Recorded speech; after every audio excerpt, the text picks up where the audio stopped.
Let's move on now to look at that new scheme that's being launched to try and make it easier for shoppers to recycle and reuse packaging, which we heard about earlier. It's designed to help encourage people to purchase items in packaging that they then return to the store so it can be cleaned, refilled and reused. But are small solutions enough to make a big difference, or do they in fact distract from the large-scale measures that are needed? And when you look here, you can really get a sense of the scale of the problem there. I mean, I want to get both of your views on that. Packaging is an immense problem, isn't it? You can see that there in the quantity of it. Do you think we think enough about it, or does it get lost in the debate about what we eat, Magid?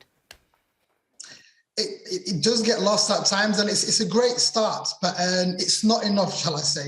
Obviously, reusable packages, changing your diet and other behaviours, that is a step in the right direction, because I do believe that when people actually kind of unite in their activism, which those small changes are, large scale changes can actually happen. However, that being said, we must kind of really stay vigilant and continue to put pressure on companies and our elected representatives to kind of create that fair, sustainable, just world that we desperately need to save the planet. Because if we're only going to be focused on small and individual acts, we'll kind of lose sight of the main culprits on this. It's not individual people like my uncle Abdul or Stacey from Greggs that's responsible for 2/3 of all global emissions. It's 90 companies which our government subsidizes. So as well as doing our small bit and repackaging everything, we kind of need to kind of also make sure that we put in our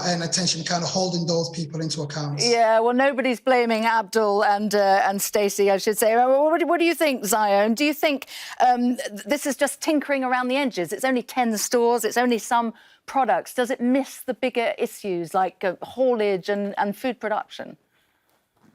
I think the thing is that what we're seeing is that this debate is always framed as an either or, when it should be both, but it should be weighted. So as an example, recently, the Extinction Rebellion scientists actually leaked a draft report of the upcoming IPCC report. It's a draft, of course, but what it suggested is that if 10 to 30% of our citizenry actually did the good work of reducing our emissions, eating less meat, fewer air cons, less flights, what we'd actually be able to do by 2030 is actually reduce emissions to the equivalent of 2 Brazils and change social norms. So this is actually quite fundamental to change. But keep in mind, that's 10 to 30%. The other 70 to 90%, what needs to happen there is enlightened policy making, regulation. You need to have corporate impact. That is the heavy lifting that has to be done. The one thing I like about the Tesco Loop project, we have it here in Canada too, we have it at Loblaws, is it's actually just a twist on an old idea. It's the milkman model. You're paying for the milk, you're not paying for the bottle. Okay. So if the company is incentivized to keep making better packaging that lasts a long time that we can reuse again and again, then that does start to make a difference.